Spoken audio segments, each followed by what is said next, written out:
And the markets are officially closed. What's going on, guys? Johnny with our Investing for Beginners community. Hope you guys are all having an amazing Friday. I know we did, at least our LTE team and I prepared for this. As you can see, I am up about $45 today. Not a very significant day, but not afraid to take advantage of opportunities when they present itself. But as you know, I have been playing it safe. As I announced to our LTE team today, that we didn't want to hold any positions over the weekend, right? It's not that the markets can't sell off more, but you can't really manage or mitigate risk when the markets are closed. And what has been the trend for the markets overall with this whole Iran thing? Markets begin to sell off, and then Trump tweets and they begin to recover. Sells off, recovers. Sells off, recovers. And markets are technically oversold, and I would love to see the markets sell off even lower. I'd love to buy Microsoft, Meta, Nvidia, Google at these oversold levels to get a great deal, right? But at the same time, I hope you're not using this opportunity to take advantage of BS companies that don't really turn a profit. Let's make sure that we understand what companies make money and what companies are good quality companies to invest in. Don't spend a lot of time and money investing on BS companies that don't actually make money or recover when it's time when the overall market recovers. So it doesn't make sense to take a short over the weekend, but it also doesn't make sense to go long right now during this time. So that's why I've decided to play it safe, cash out of all my positions that were open. And again, we locked in a few dollars today. So markets have been incredibly bullish over a long period of time, but it looks like the markets are finally curling over, right? They are below this 200-day moving average. And I want confirmation. I want confirmation that we're going to get a nice V-shaped recovery or that we're going to begin to recover, but we're just not seeing that right now. And, you know, Trump's been tweeting that the Iran war is over, that it's going to be over, but it's not. It's not actually true. Today alone, we lost over, the markets lost nearly $1 trillion in the U.S. stock market today since the open. And why did this happen? The U.S. announces 2,500 additional Marines are going to be deployed to the Middle East. But wait, I thought the war is over. So why are we deploying more soldiers to the Middle East? Also scary is the U.S. 10-year note yield is now up 45 basis points in 3 weeks. The 10-year Treasury is the benchmark for U.S. Treasuries. If this goes up, then this would only make mortgages and homes more expensive, right? If April 2025 taught us anything, that it's President Trump does not want the 10-year yield above 4.5. We are 10 basis points away, right? So we need to stay below this magic number, or we could see some major, uh, you know, influence with that. So you can't make this up. The market now sees a 50% chance of a U.S. Fed rate cut by the end of 2026. Just months ago, though, markets saw as many as 4 rate cuts for this year. So what is happening? What is going on with that, right? Now, as oil prices surge to $100 a barrel, inflation expectations are rapidly rising, with gas prices up nearly 50% in 4 months.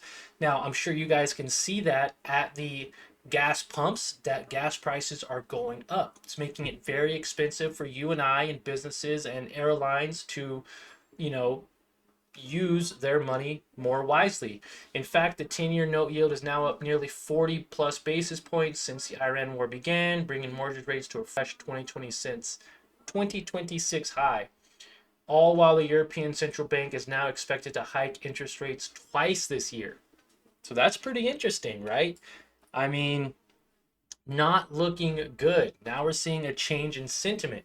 We went from expecting rate cuts, which is bullish for the market, to now expecting rate hikes, which will slow down the economy, but could also result in the market selling off more as a result to hedge against inflation. Now, again, this is all about keeping the eye on the prize performance in 2026.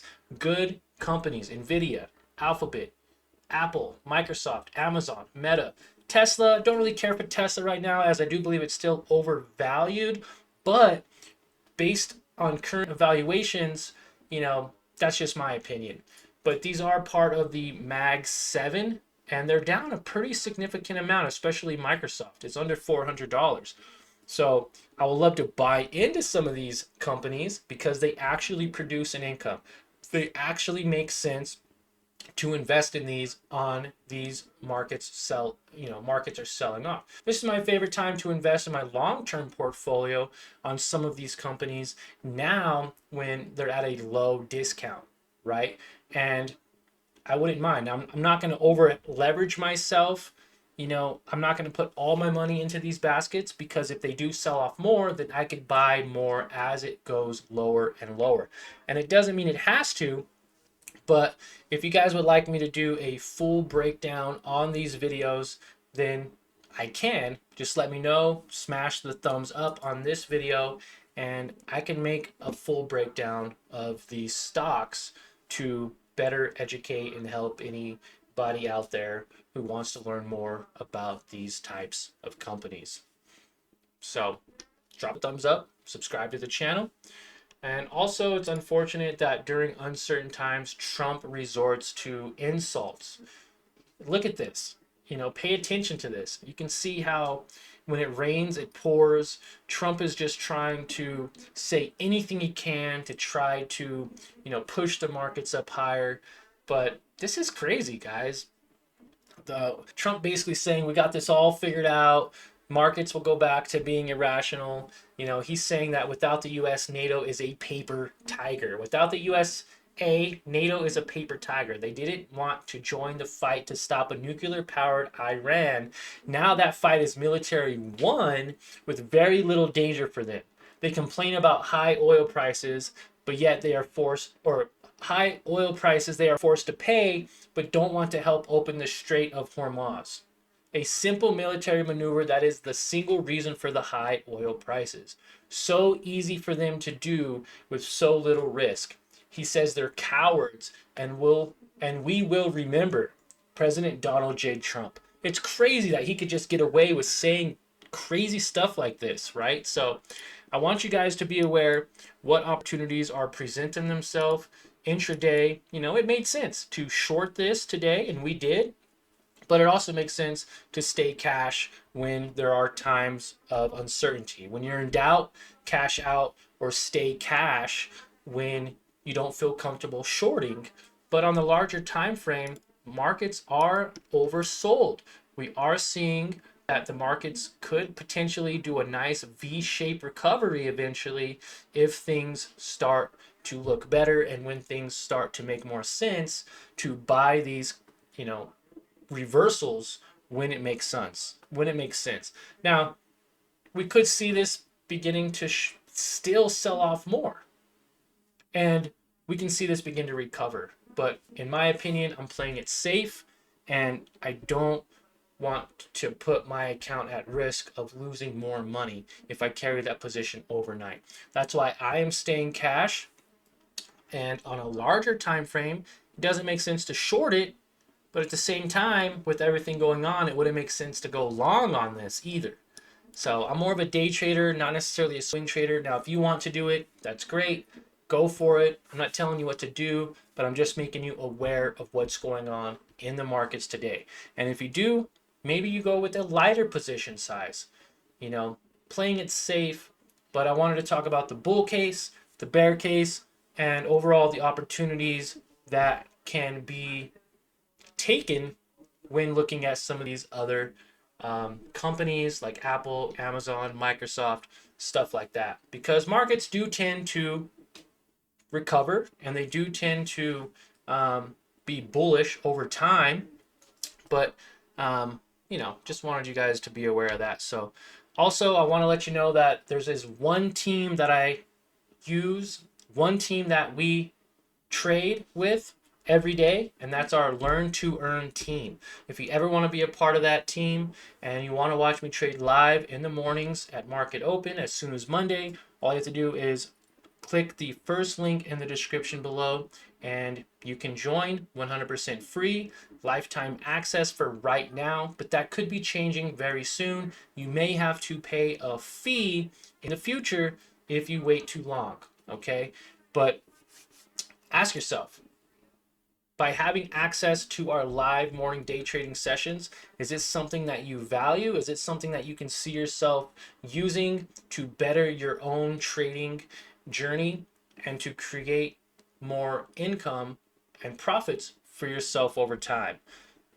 At the same time, I'm looking forward to trading again on Monday. We have a Sunday stock talk this week at the same time we always do, 6 p.m. Mountain Standard Time, 8 p.m. Eastern Standard Time.